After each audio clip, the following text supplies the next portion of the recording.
going on, everybody? It is grind time.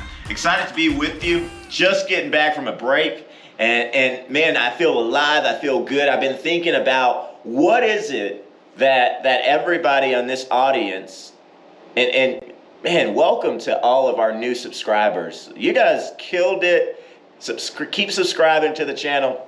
You're gonna like the content that you're getting, specifically today, because I feel like one of the most important parts of this sales process as life insurance agents is being able to really bring out the emotion into the presentation, into this conversation that you're having with your client. I feel like most deals that we miss is because the emotion that we missed, right? And so there's a few key things that I feel like every single person should be doing in order to get this emotion on the table, right? The first thing, I feel like it starts with me. I feel like I've got to have a compelling enough reason why I'm here, and I'm the person that's going to be helping you to find a solution to your problem.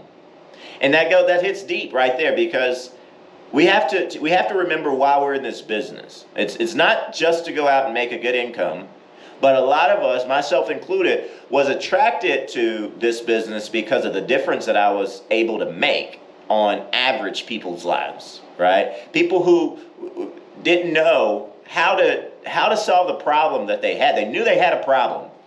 Most of our clients know they have a problem, right? Whether they sent you in a lead form or not, most people know, hey, I don't have insurance and I need insurance.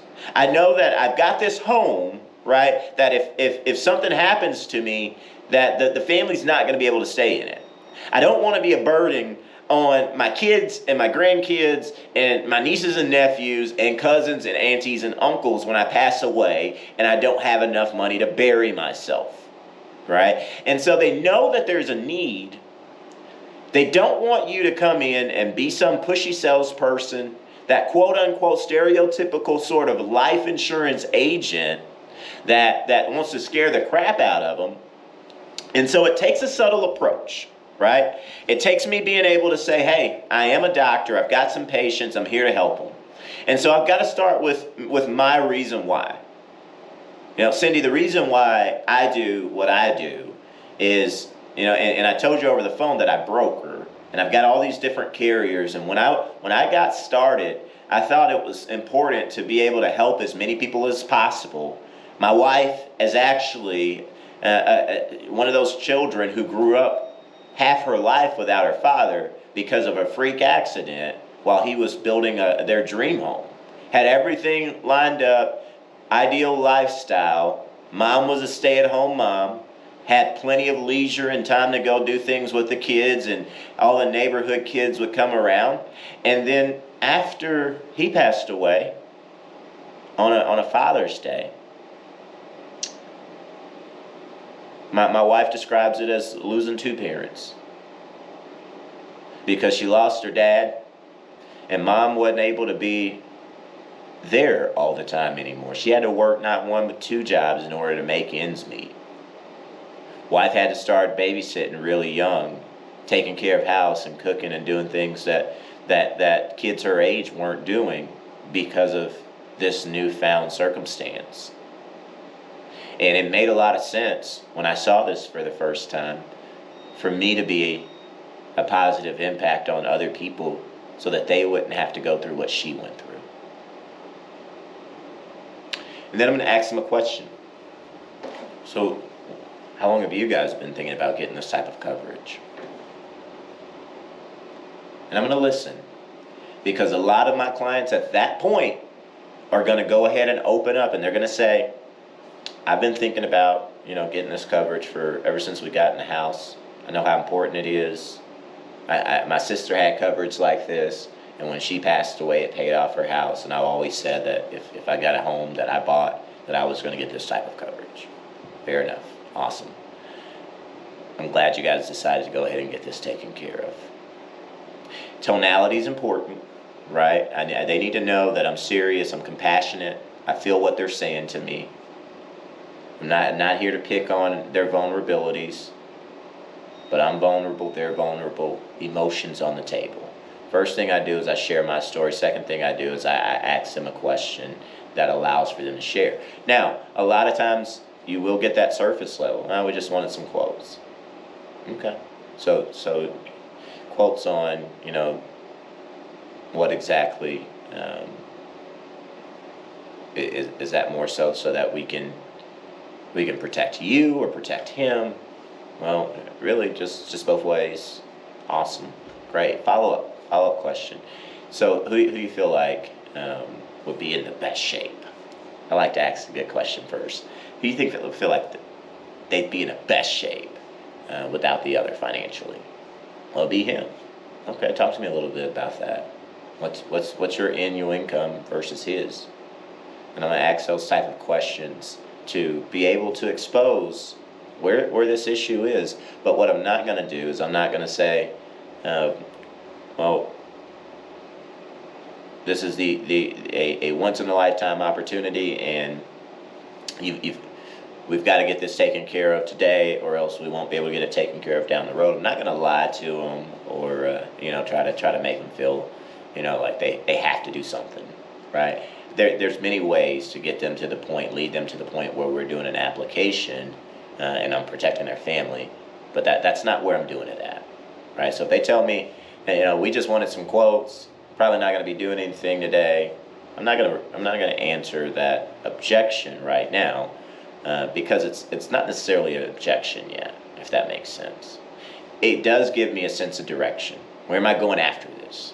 Okay? And so if that person did give me that sort of objection, I've got to make sure in stories, not in facts, but in my stories that I'm telling just in conversation through this whole rest of this engagement, that my stories are about the person who decided to wait, or somebody who I worked with, several stories like this, somebody who I worked with who said they wanted to wait too, and they ended up getting some coverage started that day, and their family was grateful because they're not here with us anymore, but their family's still in the home, right?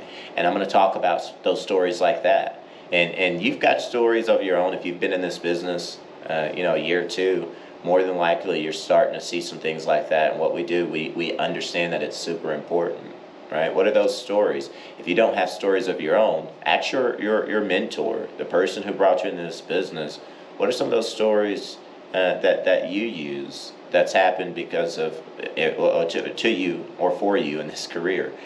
And I can guarantee they can have some that you can share and say, hey, my mentor had this thing happen. And use those stories until you've found some stories of your own. And I'd encourage you to look through your life, and what stories do you connect with emotionally that gives you, that little bit of the heart tug of your own. Well, what are those stories that you connect with? Emotion is key, right? Next thing I'm going to do is I'm always going to ask her, so what would you have to do if we're having this conversation and we didn't have coverage? What would be your next move if he's passed away today? And I shut up, I listen, and sometimes, well, I guess I could go back to work, or I guess I'd have to get a second job, and I'm going to follow up, right? You get a second job. We've got 2 kids, daycare and everything's all set up. Family around the house. A lot of people tell you no. And yeah, I've got family, but they work and they wouldn't be able to take care of them. Maybe my older kid can help out.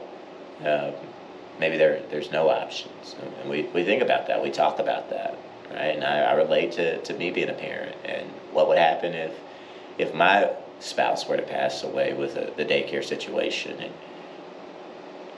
I want them to see them as a real person, and I want them to see me as a real person, right?